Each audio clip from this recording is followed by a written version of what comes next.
अच्छा सोफे बेटा, मैं ऑफिस जा रहा हूँ। जी पापा।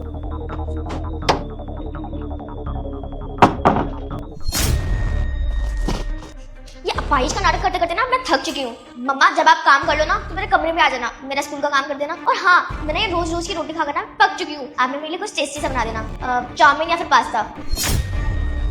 ये सब क्या था? तुम तो आज ही इसका रूप पहली बार देख रहे हो, मैं रोज देखती हूँ। तुम्हारे जाने के बाद ये ऐसे ही व्हील चेयर से उठ जाती है और मेरे ऊपर रोब झाड़ती है, मेरे लिए ये कर दो वो कर दो। मेरे से तो सीधे मुंह बात तक नहीं करती। अगर मैं ये सब तुम्हें बताती तो तुम्हें लगता है ये मेरी सौतेली बेटी है, तो मैं झूठ बोल रही हूँ क्योंकि मैं इसे अपनी बेटी नहीं मानती। लेकिन सच तो ये है कि इसने आज तक मुझे अपनी माँ नहीं माना। लेकिन ये ऐसा कर क्यों रही है? ये तो तुम्हें उससे पूछना पड़ेगा, तुम उसके पापा हो। मेरे से तो ये सीधे मुंह बात ही नहीं करती। मुझे कभी अपनी माँ समझा ही नहीं है इसने। पूछो क्यों करती है ये ऐसा।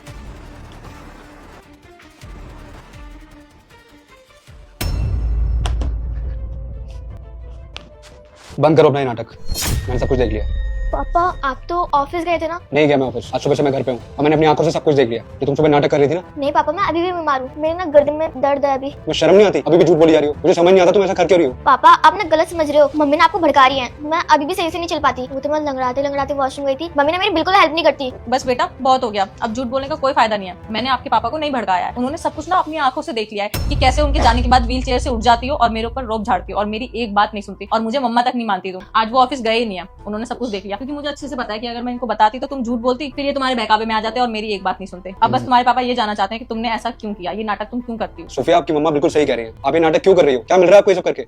पापा मुझे लगा ना कि आप दूसरी शादी करने के बाद मुझे छोड़कर मम्मी को ज्यादा प्यार दोगे, इसलिए मैंने ये सब अपाहिज बनने का नाटक किया ताकि पापा मुझे प्यार दें और इनके साथ भी रहें, पर सबसे ज्यादा मुझे प्यार करें और किसी को प्यार ना करें। और वैसे भी मैंने मम्मी को बहुत प्यार करती थी और वो भी मुझसे बहुत प्यार करती थी, और उनकी जाते ही आपने इनसे शादी कर ली और मैं उनका प्यार ना किसी और को दे नहीं सकती।